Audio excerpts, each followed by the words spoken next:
दोस्तों नमस्कार, मैं हूं केशरी पांडे और आप देख रहे हैं अनकट क्राइम कवरेज। दोस्तों आज की जिस घटना के बारे में हम बात करने जा रहे हैं, ये घटना आपको बिल्कुल सोचने पे विवश ज़रूर करेगी कि किस तरीके से समाज में कैजुअल माइंडसेट, कैजुअल अप्रोच बढ़ रहा है।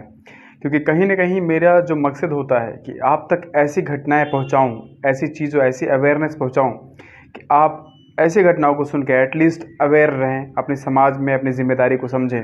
और अगर आपके पास ऐसी कोई चीज़ घट रही है, ऐसी कोई घटना को कोई अंजाम दे रहा है, तो डायरेक्टली ना सही इनडायरेक्टली आप हेल्प ज़रूर कर सकें। दोस्तों आज की जो घटना मैं आपको बताने जा रहा हूँ ये कासगंज की है। कासगंज में एक मोहल्ला है जिसका नाम है ज्वालापुरी। जो लोग कासगंज के रहने वाले होंगे उनको ये ज़रूर पता होगा कि ज्वालापुरी कहाँ है। दरअसल एक एक ह्यूमन टेंडेंसी होती है दोस्तों कि जब कोई आदमी बुढ़ा हो जाता है, उसकी उम्र ज़्यादा हो जाती है, तो ये आशा की जाती है कि शायद वो आदमी मैच्योर हो गया है, उसके अंदर मैच्योरिटी बढ़ गई है। और कहीं न कहीं बूढ़े लोगों की या फिर ज़्यादा उम्र के लोगों की हम दिल से रिस्पेक्ट भी करते हैं, क्योंकि कहीं न कहीं एज फैक्टर ऐसा होता है कि एक इनबिल्ट जो इमेजिनेशन होता है माइंड में, वो आता है कि कहीं न कहीं ये जो सामने मेरे खड़े हैं, ये सीनियर हैं, वरिष्ठ हैं, इनके पास बहुत ज़्यादा अनुभव है हर चीज़ का, और शायद इनसे इस तरीके की गलती की आशाएँ हम लोग नहीं करते। लेकिन आज की जो सच घटना मैं आपके बताने जा रहा हूँ, ये कासगंज में ज्वालापुरी है, जहाँ पे कि एक आदमी होता है जिसकी उम्र इस समय 57 ईयर्स है, 57 साल। अब 57 साल की उम्र में ये जो आदमी होता है, इसका नाम है किशन कुमार।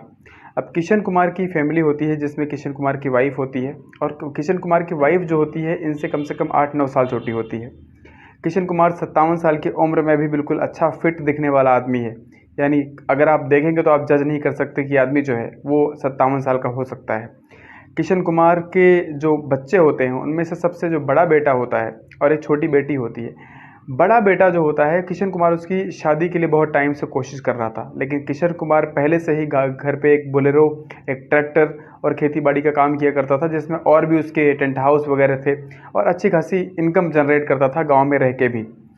अब ऐसा होता है कि अपनी गाड़ियों को ठीक करवाने के लिए जिस ऑटो गैरेज पे वो जाता था, उस ऑटो गैरेज का मालिक अच्छा खासा रसूखदार आदमी था। अच्छा खासा उसका ऑटो गैरेज चलता था। ऑटो गैरेज नीचे था, फर्स्ट फ्लोर पे उस ऑटो गैरेज का ऑटो गैरेज वाले का परिवार रहता था। अब जहाँ पे ये किशन कुमार अपनी गाड़ियों की सर्विसिंग करवाता था, वो ऑटो गैरेज वाला इसका फ्रेंड बन जाता है। अब गाड़ियों की सर्विसिंग के अलावा, गाड़ियों बनवाने के अलावा भी दोनों एक दूसरे के घर पे आना जाना शुरू कर देते हैं। और किशन कुमार नोटिस करता है कि जब भी ये फर्स्ट फ्लोर पे जाता है ऑटो गैरेज से घर वाले पे, इसको नोटिस करता है कि इसके घर में एक बेटी है जिसकी उम्र इस समय 19 साल है, और 19 साल की वो लड़की बेहद खूबसूरत थी।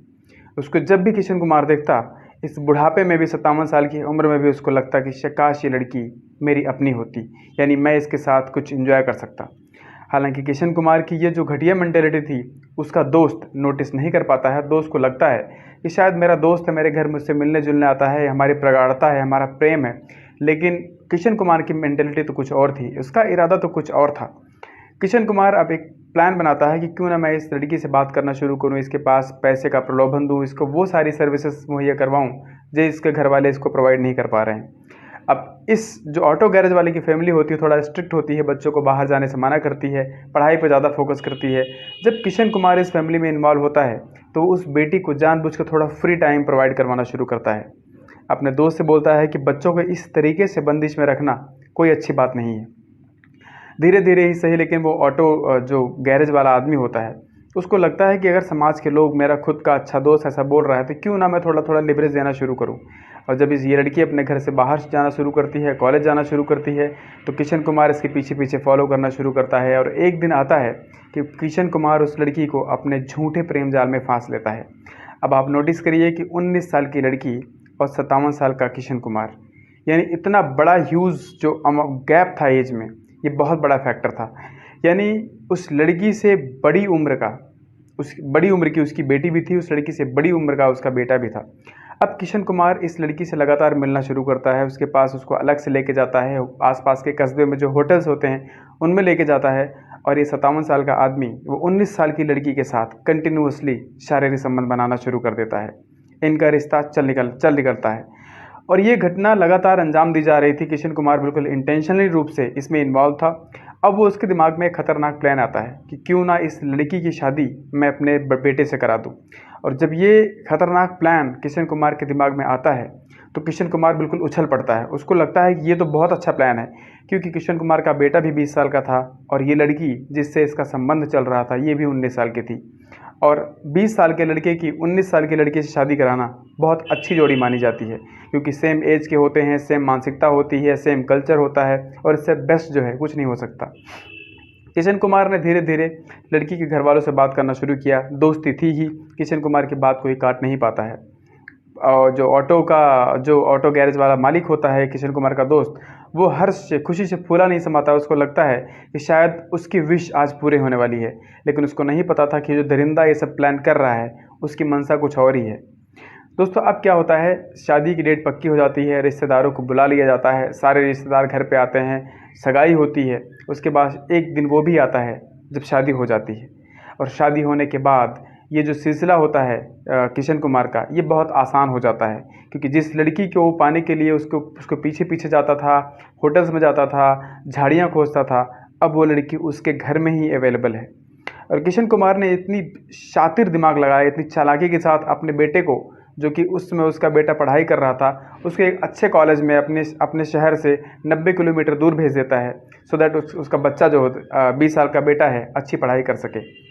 बेटे को लगता है कि चलो ठीक है, घर पे मेरी मम्मी है, मेरे पापा हैं, मेरी नई नवीली दुल्हन है, कोई बात नहीं, सब कुछ है, सब लोग हैं वहाँ पे। मैं हर हफ्ते में सैटरडे संडे छुट्टी जब होती है, मैं अपने शहर से अपने गांव को आऊँगा, अपनी बीवी से ही मुलाकात कर लूँगा, अपने घर वालों से ही मुलाकात कर लूँगा।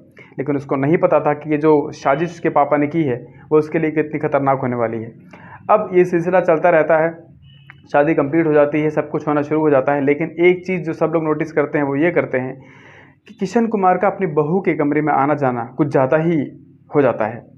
किशन कुमार की वाइफ भी इस चीज़ को इग्नोर करती है कई बार, लेकिन जब बात उसको खटकती है तो किशन कुमार से बोलती है कि आप बहू के कमरे में इतना मत जाया करो, क्योंकि कहीं ना कहीं आप ससुर हो और आपके ऊपर इस तरीके की हरकतें करना बिल्कुल शोभा नहीं देता।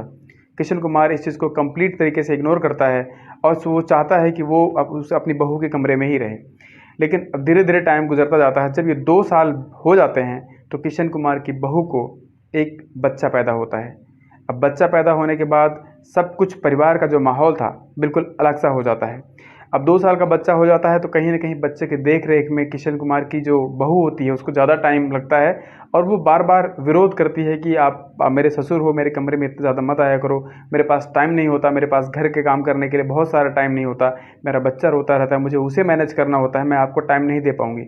और इस बच्चे को लेके कहीं ना कहीं ये जो सिस्टम है घर का पूरा बिगड़ जाता है। इनका जो अवैध संबंध है उस पर एक अवरोध पड़ना शुरू हो जाता है। किशन कुमार चाह के भी वो जो चाहता था वो पूरा नहीं हो पा रहा था। किशन कुमार पूरी ताकत लगाता है कि किसी न किसी तरीके से इस बच्चे को ख़त्म कर दिया जाए, लेकिन जो बच्चे की माँ होती है, किशन कुमार की बहू, पुत्रवधू, वो इस बात के लिए बिल्कुल रेडी नहीं होती है। अब फाइनली रोज़ ये जो झगड़ा था ये शुरू हो जाता है, लड़ाइयाँ होनी शुरू हो जाती हैं।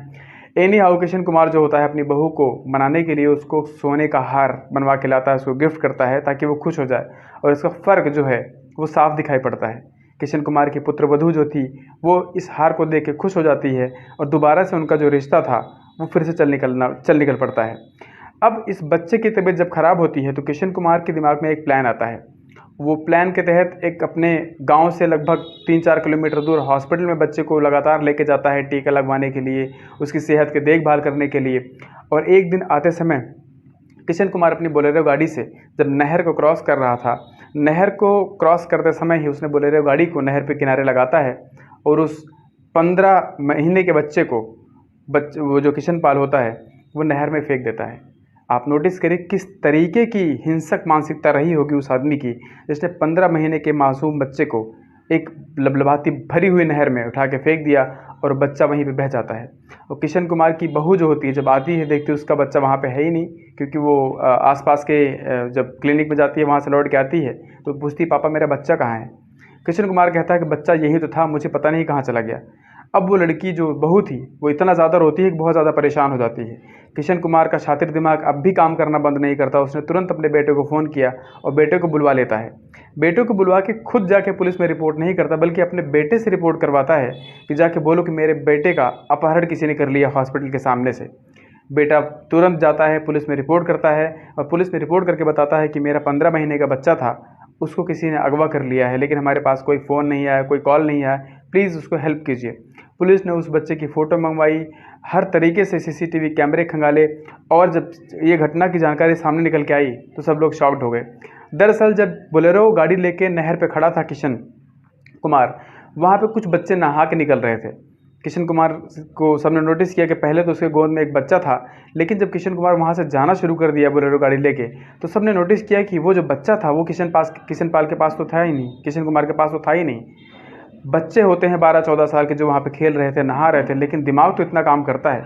सबने नोटिस किया। जब पुलिस ने एनी हाउ कड़ियाँ जोड़नी शुरू की, पूछताछ शुरू की, तो उन बच्चों ने बोला कि इस आदमी को हमने एक बच्चे के साथ देखा था नहर पे, लेकिन आते समय इसके पास बच्चा नहीं था, पता नहीं इसके बारे में तो यही बता सकता है। इसके बाद पुलिस ने जब किशन कुमार से सख्ती से पूछताछ किया तो किशन कुमार ने बताया कि इस बच्चे की वजह से मैं अपनी पुत्रवधू से रोज़ शारीरिक संबंध नहीं बना पा रहा था और यही कारण था कि मेरा मेन टारगेट था कि इस बच्चे को किसी न किसी तरीके से मैं मार दूं, इसको अपनी ज़िंदगी से हटा दूं, ताकि मेरा और मेरी पुत्रवधू का जो रिश्ता है वो चलता रहे।